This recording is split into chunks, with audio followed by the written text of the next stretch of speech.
3 দিন বন্ধ থাকার পর রাজধানী সহ দেশের অর্ধেকের বেশি থানার কাজ শুরু হয়েছে। পুলিশ সদর দপ্তর জানায় 639টি থানার মধ্যে 9 আগস্ট পর্যন্ত 361টি থানায় পুলিশের কার্যক্রম শুরু হয়েছে। থানাগুলোর নিরাপত্তায় সেনা সদস্য মোতায়েন করা হয়েছে। 9 আগস্ট আন্তঃবাহিনী জনসংযোগ পরিদপ্তর আইএসপিআর জানিয়েছে, রাজধানী ঢাকার 29টি থানা সহ দেশ জুড়ে 417টি থানায় ইতোমধ্যে সেনা মোতায়েন করা হয়েছে। হামলা, ভাঙচুর ও অগ্নিসংযোগের কারণে বেশি ক্ষতিগ্রস্ত থানাগুলো এখনও কার্যক্রম শুরুর উপযোগী হয়নি বলে জানা গেছে।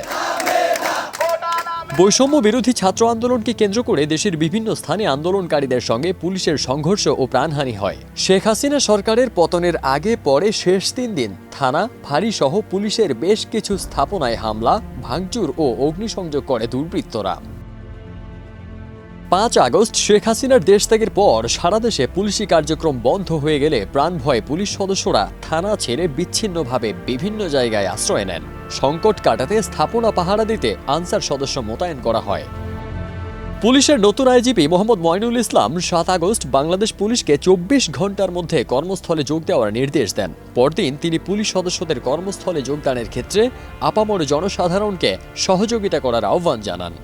ফারদিন সানি, দেশ রূপান্তর।